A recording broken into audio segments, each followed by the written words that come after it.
Bonjour et bienvenue dans ce nouveau tutoriel vidéo consacré à ZenFramework. Dans le premier tutoriel vidéo, je vous ai montré comment installer ZenFramework sans utiliser les lignes de commande. Dans ce nouveau tutoriel vidéo, je vous montrerai comment installer Twitter Bootstrap sur ZenFramework pour faciliter la création de design. Donc, je partirai de ce petit message là, c'est-à-dire de la fin du tutoriel précédent, et j'y mettrai donc Bootstrap. Alors ce que je vais faire, c'est que je vais rentrer dans mon petit dossier que j'ai préparé, celui-là, voilà, et je vais commencer à préparer mes dossiers pour le tutoriel. Donc je vais créer un nouveau dossier qui va s'appeler include, et je vais y mettre mes fichiers JavaScript et mes fichiers CSS. Voilà, je rentre dedans. Ensuite, là j'ai déjà ouvert mon fichier index.php et je vais y changer mes liens pour mes fichiers JavaScript et CSS. Donc là il faut mettre include, voilà.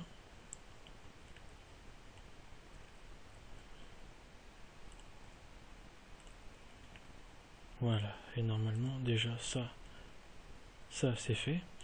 Ensuite, il suffit de télécharger Twitter Bootstrap. Donc il faut aller sur twitter.github.io/bootstrap/ et il faut appuyer sur Download Bootstrap. Voilà. Ça c'est fait. Ensuite, moi je vais dans mon fichier, dans mon dossier téléchargement, j'ai extrait Bootstrap. Donc ce que je vais faire, je vais y mettre les deux fichiers CSS, donc bootstrap.css et bootstrap-responsive.css. Je les mets ici, voilà. Et je vais aussi y mettre bootstrap.js. Alors je vais plutôt mettre le min. Voilà. Ensuite, je vais mettre les liens, enfin des inclusions vers ces fichiers. Alors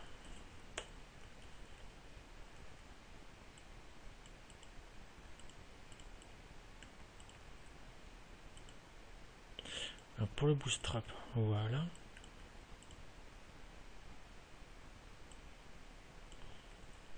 Alors, Twitter Bootstrap aura besoin de jQuery. Donc, ce qu'il faut faire, c'est mettre Bootstrap en deuxième après jQuery.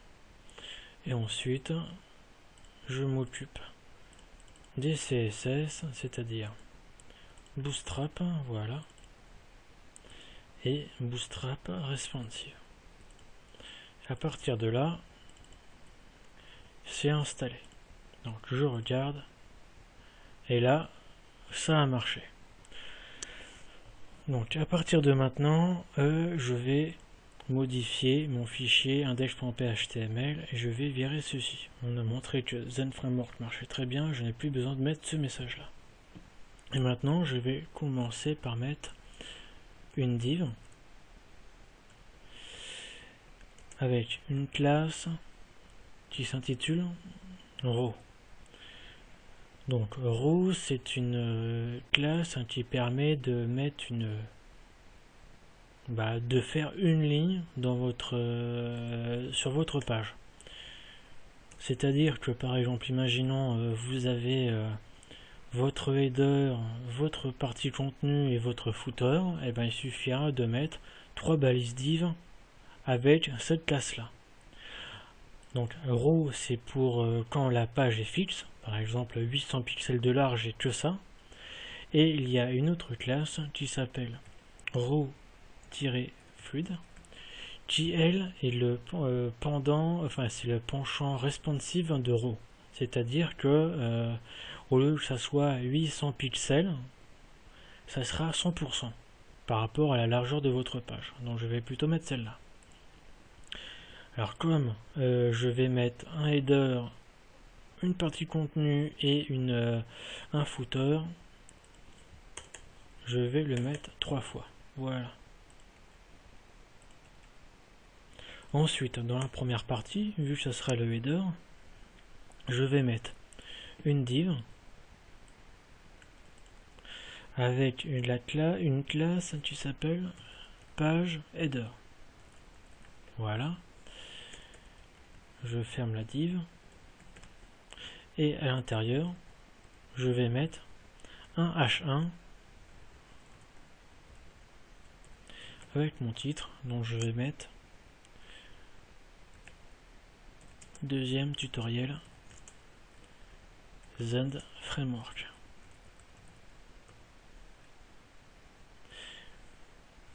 J'enregistre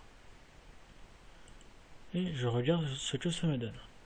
Donc là vous pouvez voir que ça me donne donc mon titre en H1, voilà, et un petit truc, une sorte de petit border en bas, donc qui fait toute la page. Voilà, donc là on peut dire que ça marche, que Twitter Bootstrap marche.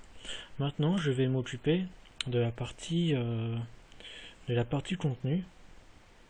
Et dans la partie contenu, donc il y a la partie où il y a le texte, et souvent il y a une sidebar. Donc ce que je vais faire, c'est que je vais mettre une balise article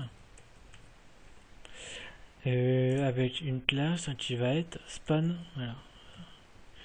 D'abord la classe, et je vais mettre un span 9. Alors normalement, par rapport à la largeur de la page, les spans,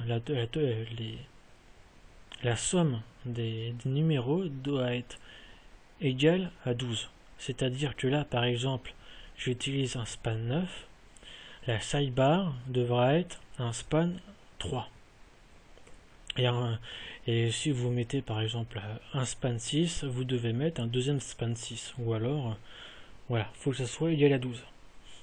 Donc là, je fais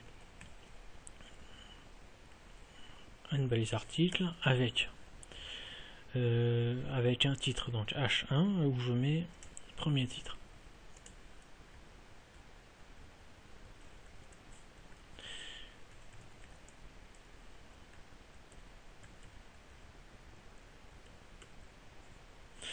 Et je mets juste en dessous je vais mettre, alors ce sera deux balises P, mais ce sera des balises ipsum, des lorem ipsum.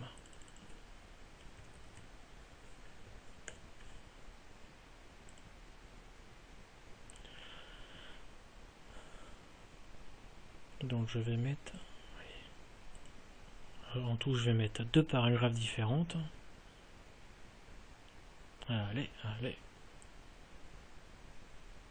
voilà.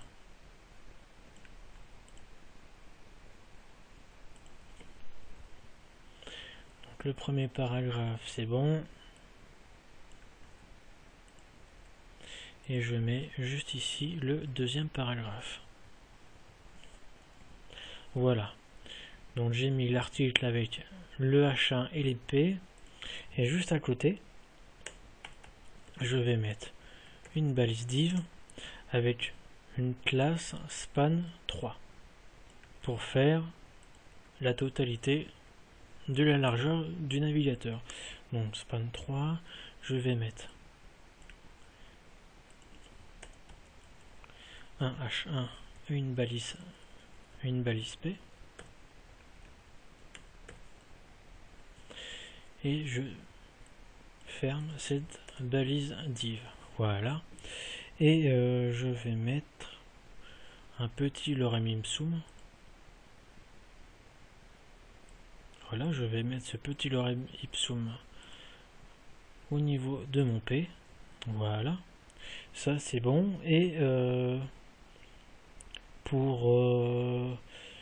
pour la classe P, je vais pour la balise P plutôt, je vais mettre une classe well. Enfin, la classe well met en place une sorte de petit cadre par rapport au texte. Donc je réactualise ma page. Donc là, comme je vous avais expliqué, alors ici je vais mettre le premier titre sidebar. Voilà. Voilà.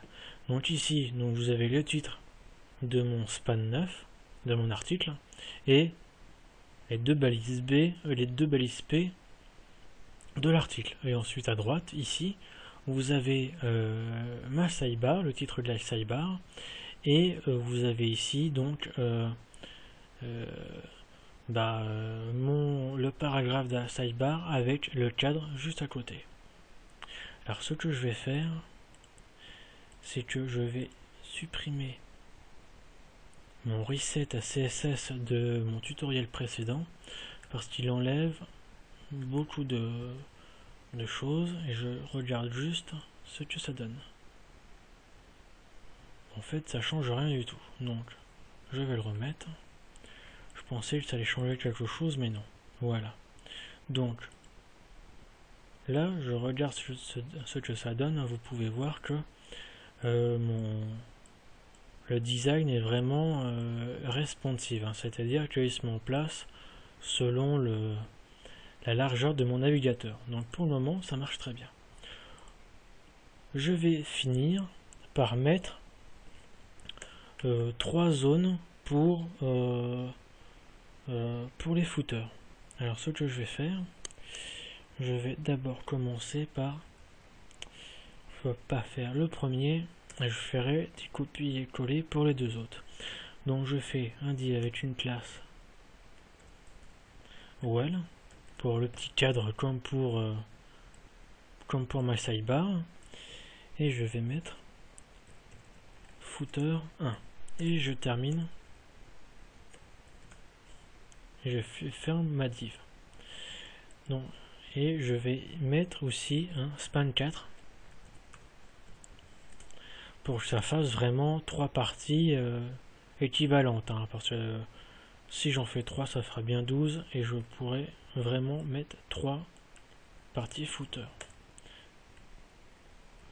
2 et 3. Et si je mets 2 et 3, voilà, et je regarde, je réactualise et vous pouvez voir que il y a 3 footers avec les encadrés. Alors ce que je vais faire une dernière modification, c'est au niveau de mon paragraphe de ma sidebar. Je vais mettre un texte, alors une sorte de texte error. Alors peut-être texte error. Ça va permettre de mettre le texte de la sidebar en rouge. Souvent pour la sidebar, la première chose, enfin une des choses qui apparaît souvent dans une sidebar, c'est une sorte de news, voilà, de news qui reste 2-3 jours, voilà, et souvent on le met en rouge pour qu'elle attire l'œil. Donc là j'ai changé le truc, je réactualise et ça met bien le truc en rouge. Donc là j'en ai fini avec mon pseudo design, hein. C'était vraiment un design simple pour la continuité de ma série de tutoriels avec Zen Framework. Donc là, j'en ai fini avec mon design et je le modifierai plus selon les besoins des tutoriels suivants. Et voilà, donc le tutoriel est fini pour aujourd'hui et je vous dis à la prochaine fois.